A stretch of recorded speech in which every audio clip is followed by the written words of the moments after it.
آج کی سب سے بڑی اپڈیٹ، ساؤتھ افریقہ نے اسرائیل کے خلاف عالمی عدالت میں ایک کیس فائل کیا ہے۔ اب یہ کیس ہے کیا اور یہ کون سے الزامات لگائے اور یہ عالمی عدالت international court of justice ICJ یہ کیسے کام کرتی ہے، اس کی ہسٹری کو سمجھنے کی کوشش کریں گے اور دنیا میں ایک ایسا قانون بنائے کہ جو بھی ممالک آپس میں جنگ ہو وہ نسل کشی نہیں کر سکتے، اس کے لیے قانون بنائے، وہ میں آج آپ کے سامنے رکھوں گا۔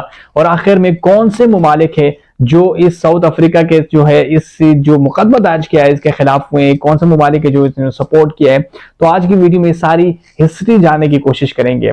اسرائیل اور فلسطین کی جنگ کو 3 ماہ سے زیادہ ہو چکے ہیں، تو ساؤتھ افریقہ نے یہ سوچا کہ فلسطینیوں کی نسل کشی جاری ہے، فلسطینیوں کو وہاں پہ نہ کسی کو باہر آنے دیتے ہیں نہ کسی کو اندر جانے دیتے ہیں، اور وہاں پہ ہاسپٹل پہ حملے کیے جا رہے ہیں، وہاں پہ عام شہری کو، آبادی کو نشانہ بنایا جا رہا ہے، شہریوں کو وہاں پہ شہید کیا جا رہا ہے۔ تو لہٰذا یہ جو چیزیں ہیں یہ حد سے زیادہ بڑھ گئی ہے، تو اب انہوں نے یہ فیصلہ کیا کہ وہ یہ اسرائیل پہ مقدمہ درج کریں گے اور یہ عالمی عدالت میں یہ لے کے جائیں گے۔ تو اس کے بعد کچھ یوں ہوا کہ یہ عالمی عدالت میں چلا گیا۔ اب ICJ international court of justice اس میں یہ مقدمہ تو درج ہو گیا، اب اس پہ کارروائی چلے گی۔ اب ہم یہ سمجھنے کی کوشش کریں گے کہ جنگ عظیم دوئم جب چل رہی تھی تو اس وقت ایک قانون پاس ہوا، اس میں ہٹلر نے یہودیوں کا قتل عام جاری تھا، تو اس کے بعد دنیا کے جتنے بھی بڑے ممالک ہیں انہوں نے یہ فیصلہ کیا کہ یہ جو نسل کشی ہے اس کو ہم بند کرنے کے لیے ایک قانون بننا چاہیے۔ اب یہودیوں کی نسل کشی کو دیکھ کر اس وقت عالمی ممالک نے یہ فیصلہ کیا کہ ایسا قانون بننا چاہیے کہ جس ممالک میں جو آپس میں جنگ ہو دو ممالک میں، تو لہٰذا وہ نسل کشی بند کر دے، نسل کشی بالکل بند کر دے، نسل کشی نہیں ہونا چاہیے۔ تو انہوں نے قانون پاس کیا، جتنے بھی ممالک ہیں ان پہ یہ قانون لاگو ہوگا، اور انہوں نے یہ قانون پاس کیا کہ جو بھی 2 ممالک ہو دنیا میں جو ان کی آپس میں جنگ ہو، اس وقت وہ نسل کشی نہیں کریں گے، نسل کشی بالکل بند۔ اگر جو بھی ممالک وہ نسل کشی کرے گا، وہ عالمی اس قانون کے خلاف ورزی کرے گا، تو سارے ممالک اس کے خلاف ہوں گے اور اس کے سارے ممالک اس کے اگینسٹ ہو گے اور اس پہ جو بھی کارروائی ہے وہ کریں گے۔ اب یہ قانون تو پاس ہو گیا۔ اب ساؤتھ افریقہ نے سوچا کہ بھائی آلریڈی یہ قانون بنا ہے اور اس پہ کوئی عمل نہیں کر رہا، تو اس توسط سے، اس قانون کے ذریعے انہوں نے یہ عالمی عدالت میں یہ مقدمہ لے کے گئے ہیں اور انہوں نے کہا کہ یہ بنایا ہے تو اس پہ عمل کریں نا، تو لہٰذا یہ اسرائیل جو کر رہا ہے یہ نسل کشی کر رہا ہے۔ 3 مئی سے جنگ جاری ہے، کوئی اس کو روک نہیں رہا، نسل کشی کر رہا ہے، بچوں کو، چھوٹے بچے کا کیا قصور ہے؟ تو لہٰذا یہ عالمی عدالت یہ فیصلہ دے کہ یہ جو کر رہے ہیں یہ بند کر دیں۔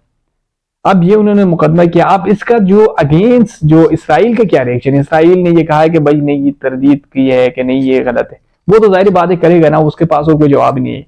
اب ہم یہ انٹرنیشنل کورٹ کو سمجھتے ہیں، ICJ کو سمجھتے ہیں کہ یہ اس کا پروسیس کیا ہے، یہ کیسے کام کرتے ہیں۔ ICJ یہ UN کا ایک آرگن ہے، یہ 1945 میں اسٹیبلش کیا گیا اور اس نے باقاعدہ 1946 میں کام شروع کیا۔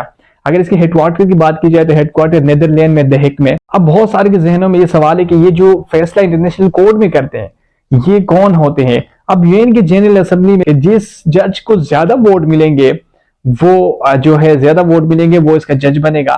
اب اس کے 15 ججز پہ مشتمل ایک بینچ ہوتا ہے اور یہ 15 ججز جو بھی انٹرنیشنلی جو بھی کیس ہوتا ہے تو وہ اس کو دیکھتے ہیں، اور ان کا 9 سال تک یہ باقاعدہ اپنے ٹرم پہ کام کر رہے ہوتے ہیں۔ اس کے بعد اگر کوئی بھی جج استعفیٰ دے یا کسی وجہ سے وہ نہ آئے یا اس کی ڈیتھ ہو جائے، تب یہ دوبارہ UN اسمبلی کے ذریعے الیکشن کرتے ہیں بائی ووٹنگ کے ذریعے، کہ جس کو زیادہ ووٹ ملے تو وہ اس کی جگہ آ جاتا ہے۔